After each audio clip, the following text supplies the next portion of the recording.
उधर वाराणसी में ईवीएम पर सियासी संग्राम की शुरुआत का अंत एडीएम को सस्पेंड करने के साथ हुआ है। एडीएम पर आरोप है कि उन्होंने प्रोटोकॉल का बिना पालन किए हुए ही ईवीएम का मूवमेंट करा दिया। शुरू से अंत तक क्या है पूरा विवाद, दिखाते हैं आपको इस रिपोर्ट में।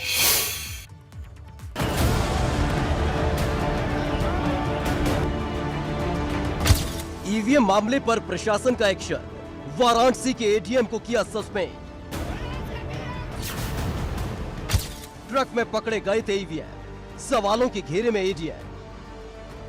काशी में ईवीएम की चोरी को लेकर शुरू हुआ बवाल अपने नेक्स्ट लेवल पर पहुंच चुका है। अखिलेश यादव के ईवीएम चोरी के आरोप के बाद चुनाव आयोग ने एक्शन लेते हुए वाराणसी के एडीएम एनके सिंह को सस्पेंड कर दिया है और एक तरह से प्रशासन ने मान लिया है कि जो तस्वीर बुधवार को काशी से सामने आई थी वो बड़ी चूक थी।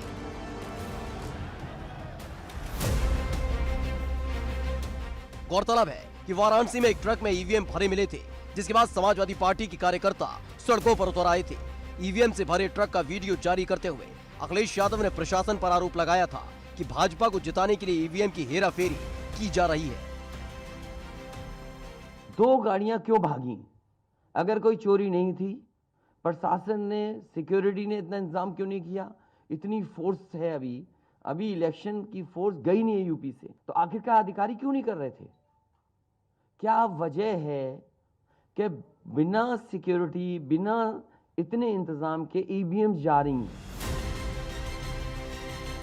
जिसके बाद काशी के डीएम कौशल राज शर्मा ने सफाई दी थी कि जो ईवीएम बरामद हुए उन्हें ट्रेनिंग के लिए ले जाया जा रहा था। केवल कुल संख्या में 20 थी। एक छोटी पिकअप गाड़ी पे वो कुछ लोगों के द्वारा रोकी गई और ये कंफ्यूजन हुआ उन लोगों में कि ये पोल्ड ईवीएम तो नहीं है। बाद में वो धीरे धीरे इतने लोग यहाँ इकट्ठे हो गए, यहाँ सारे मजिस्ट्रेट आए, सारे अधिकारीगण आए, उन्होंने समझाया कंट्रोल रूम है, पूरा का पूरा तो स्ट्रांग रूम है, इसकी बैरिकेडिंग को ब्रीच करने का मतलब नहीं होता है।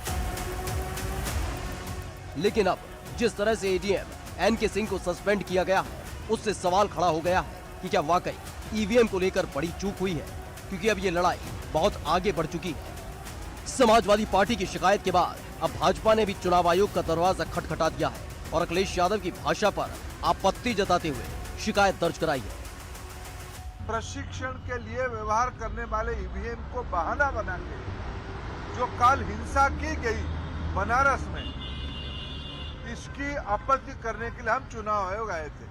हम चुनाव आयोग को मांग कर रहे हैं इस प्रकार की अराजक तत्वों के खिलाफ जो हार से पगला गए हैं, जो हार से भयभीत हुए हैं, जो जनता को उस्काने की काम कर रहे हैं, उन पे कानूनी कार्रवाई होनी चाहिए। सबने मिलकर के भाजपा को हरा दिया है, तो लगातार वो साजिश कर रहे हैं कि किस तरीके से ईवीएम मशीन बदली जा सके। उसका सबसे बड़ा उदाहरण बनारस में कल देखने को मिला। और सवाल यह है कि जब भी समाजवादी पार्टी कोई सवाल चुनाव आयोग से करती है तो जवाब भारतीय जनता पार्टी दे रही है। क्या भारतीय जनता पार्टी और चुनाव आयोग एक हैं? वहीं इन सब के बीच ADG law and order Prashant Kumar और एसीएस होम अवनीश अवस्थी ने निष्पक्ष काउंटिंग का भरोसा दिलाया है। कल की मतगणना होनी है, उसके लिए माननीय निर्वाचन आयोग के निर्देशानुसार और उनके द्वारा दिए गए आदेशों के अनुपालन में काउंटिंग स्थल पे जो व्यवस्था होनी है वो कराई जा रही है। कुछ स्ट्राइकिंग और स्ट्रैटेजिक रिजर्व रखने के निर्देश दिए गए हैं। इलेक्शन के लिए कल सुबह जो है काउंटिंग की प्रोसेस शुरू होगी। हर जिले में काउंटिंग की प्रोसेस होगी, उसको निरंतर जो है हर जनपद में प्रॉपरली मॉनिटर करने का निर्देश दिया गया है। काउंटिंग सेंटर्स पर पर्याप्त पुलिस बल है।